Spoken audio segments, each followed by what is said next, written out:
Someone is asking, did you have chest pain? Literally, I had mother of chest pains, not just chest pain, mother of chest pains. And let me tell you something, before you ask a question, try and go through my videos. You may find that one of the videos, like what you're asking, I've talked about it in one of the videos, and I've talked about it in depth. So you can watch before you can literally just look through what you're looking for, and if you don't get, then you can ask, then I'll try and answer if it's a video or just like replying in the comments. So my chest pain was, I had the mother of all chest pains, and it was actually one of my pioneer symptoms.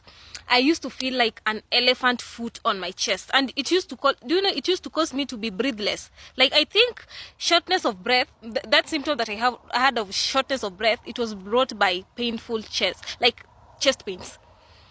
And it used to, like, when breathing, I used to feel like I'm forcing myself to breathe. I'm breathing shallowly so that I don't affect my chest. You get, like, it was scary. And I feel like, I don't know, I feel like if I had gone, and that's why I always say that, anxiety, chest pain is a symptom of stress, and it was one of my pioneer symptoms. And at that time, I didn't see like I needed to go to the hospital, because I'm that person who doesn't like to share something when I'm going through it.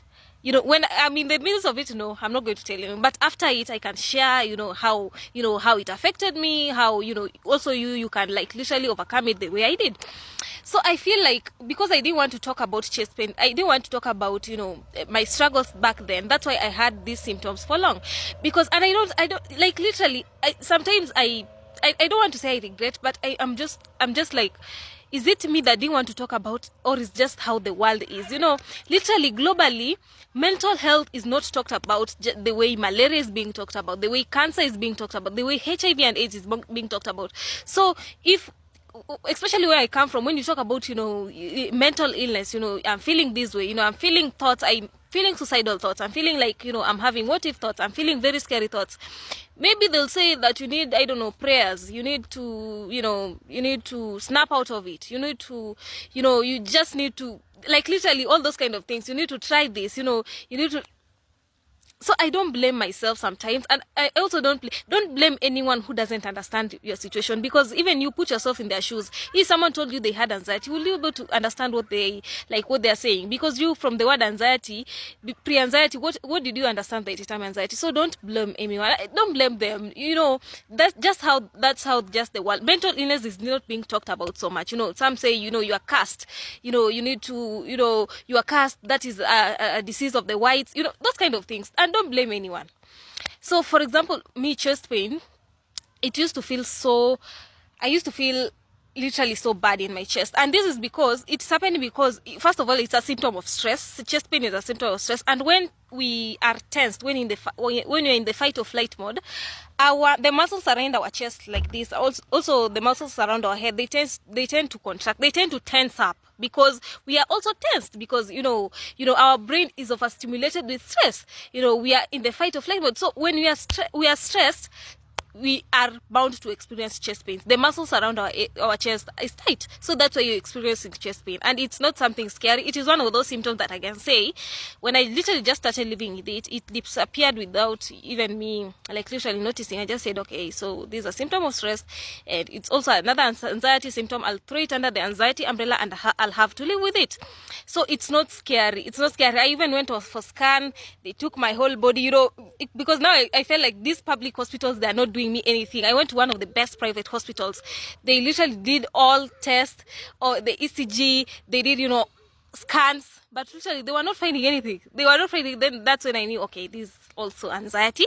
I'll throw it under the anxiety. The more you're giving it focus, stop focusing on it. Just do your thing, live your life. And as you live your life, you don't give it attention, you don't focusing on it. You say, okay, it's gonna be tight, especially when something stressful happened. The more it got tighter.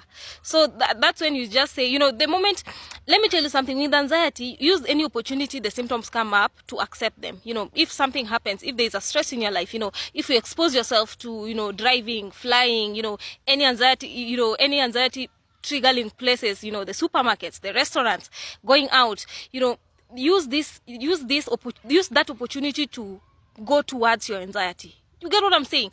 Like, open your arms. Like, these symptoms you want to hug those symptoms, because the moment you embrace them, the moment you say, okay, now this is my life, this is how I want to live these symptoms, with these symptoms temporarily for a while, they'll start to, and maybe, just maybe, accepting that this is you forever may help in ebbing the symptoms away. Stop fighting.